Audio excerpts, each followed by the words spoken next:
The animal protection officers respond to calls to 311, Right. and they respond to emergencies. Obviously, those are priority one calls.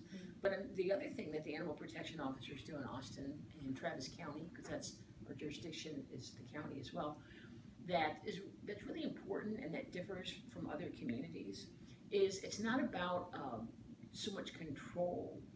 We write citations when appropriate, but the number one thing we're doing along the street, and obviously safety is numero uno for people and animals, but the right behind that is education and sharing. And I don't even like to use the word education anymore. It sounds like we are enlightening we're the ignorant. And some people can take that the wrong way, because one of the things that's important to us, it's part of an organizational ethic, is meeting people where they're at and not having negative biases and assumptions. So we're really resource sharing. We're sharing information with people so they can live safely and healthy for them and for their pet. And the animal protection officers do quite a bit of that. So to answer your question about how we find out about needs, we just do a data and a statistical analysis of the calls.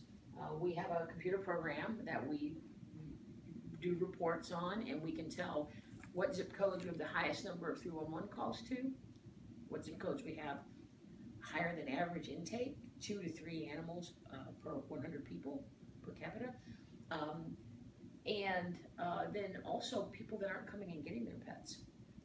We'll be doing this 2-year pilot program, thanks to the grant from Eddie's Fund, and we're not going into it with any assumptions, and it's not prescriptive.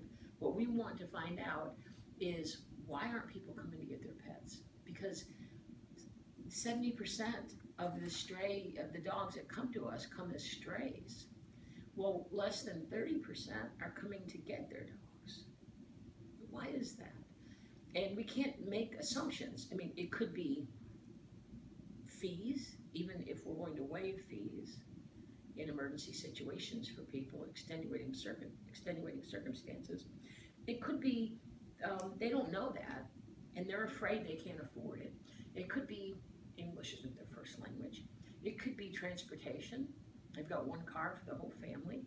It could be that they don't even know we're here. It could be a fear of the government, so that I'm going to be on the government's radar.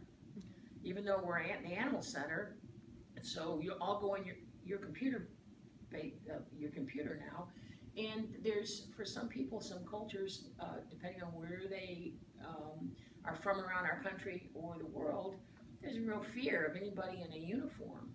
And we may not understand that. I mean, I didn't live that kind of life. I lived a privileged life. My father was a police officer, but I still, if I get pulled over, which isn't very often, but when I do, it's scary.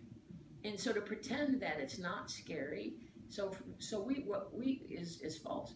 So what we hope to learn with this pilot study in these zip codes is, why aren't people coming to get their pets more often? We want to increase that. And we also want to find out what the needs are. We'll be doing a community assessment to find out what the needs are in these zip codes. For instance, is there affordable housing that's friendly for people and pets? Are there vets, or are there low cost clinics nearby? What resources, pet stores?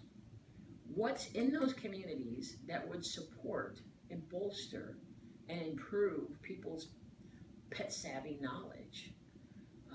And so we'll be doing a community assessment of the zip codes.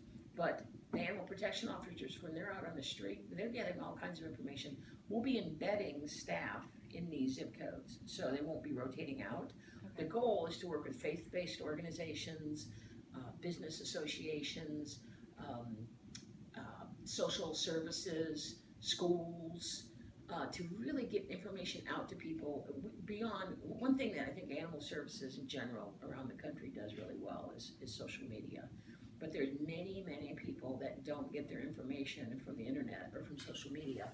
And that'll be something else that we'll be working on, is how do we reach people on their terms and meet them where they're at in their life, and how do they get their information. It may not be on Nextdoor and Instagram and the internet. It might be at church.